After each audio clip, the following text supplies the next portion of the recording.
कार्तिक कृष्ण पक्ष में करक चतुर्थी अर्थात करवा चौथ का लोकप्रिय व्रत सुहागिन और अविवाहित स्त्रियां पति की मंगल कामना एवं दीर्घायु के लिए निर्जल रखती है। आज न केवल चंद्र देवता की पूजा होती है अपितु शिव पार्वती और कार्तिकेय की भी पूजा की जाती है।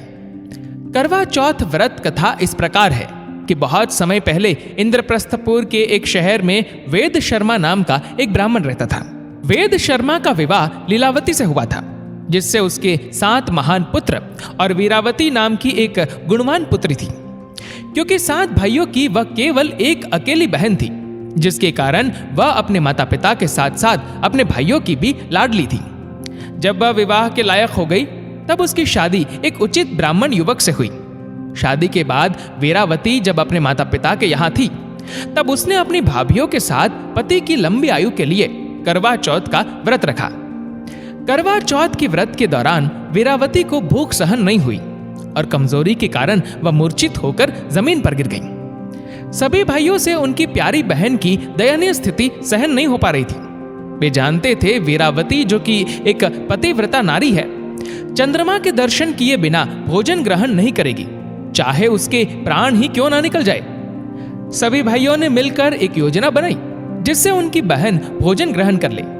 उनमें से एक भाई कुछ दूर वट के वृक्ष पर हाथ में छलनी और दीपक लेकर चढ़ गया। जब वीरावती मूर्छित अवस्था से जागी तो उसके बाकी सभी भाइयों ने उससे कहा कि चंद्रोदय हो गया है और उसे छत पर चंद्रमा के दर्शन कराने ले आए। वीरावती ने कुछ दूर वट के वृक्ष पर छलनी के पीछे दीपक को देख विश्वास कर लिया कि चंद्रमा वृक्ष के पीछे निकल आया है। अपनी भूख से व्याकुल वीरावती ने शीघ्र ही दीपक को चंद्रमा समझ अर्घ अर्पण कर अपने व्रत को तोड़ा। वीरावती ने जब भोजन करना प्रारंभ किया तो उसे अशुभ संकेत मिलने लगे। पहले कोर में उसे बाल मिला, दूसरे में उसे छींक आई और तीसरे कोर में उसे अपने ससुराल वालों से निमंत्रण मिला। पहली बार अपने ससुराल पहुंचने के बाद उसने अपने पति के मृत शरीर को पाया। अपने पति के मृत शरीर को देखकर वीरावती रोने लगी और करवा चौथ के व्रत के दौरान अपनी किसी भूल के लिए खुद को दोषी ठहराने लगी। वह विलाप करने लगी। उसका विलाप सुनकर देवी इंद्राणी, जो कि इंद्र देवता की पत्नी है, वीरावती को सांत्वना देने के लिए पहुंची। वीरावती ने देवी इंद्राणी से पूछा कि करवा चौथ के दिन ही उसके पति की मृत्यु क्यों हुई और अपने पति को जीवित करने की वह देवी इंद्राणी से विनती करने लगी। वीरावती का दुख देखकर देवी इंद्राणी ने उससे कहा कि उसने चंद्रमा को अर्घ अर्पण किए बिना ही व्रत को तोड़ा था, जिसके कारण उसके पति की असामयिक मृत्यु हो गई।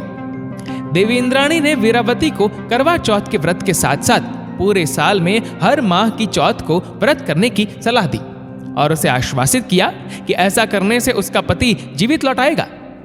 इसके बाद वीरावती सभी धार्मिक कृत्यों और मासिक उपवास को पूरे विश्वास के साथ करती। अंत में उन सभी व्रतों से मिले पुण्य के कारण वीरावती को उसका पति पुनः प्राप्त हो गया। भारतीय संस्कृति, परंपरा और अखंड सौभाग्य के महापर्व करवा चौथ की सभी माताओं बहनों को हार्दिक मंगल कामनाएं। आज का ये दिन आप सभी के जीवन में दीर्घायु दाम्पत्य जीवन का आशीर्वाद, खुशहाली, समृद्धि व संपन्नता लेकर आए और आप सभी की सभी मनोकामनाएं पूर्ण हो। दोस्तों, इस वीडियो को लेकर आपकी क्या राय है नीचे कमेंट करके जरूर बताएगा और ऐसी ही और भी जानकारियों के लिए सब्सक्राइब करें हमारे YouTube चैनल को और Facebook पर फॉलो करें हमारे पेज को। धन्यवाद।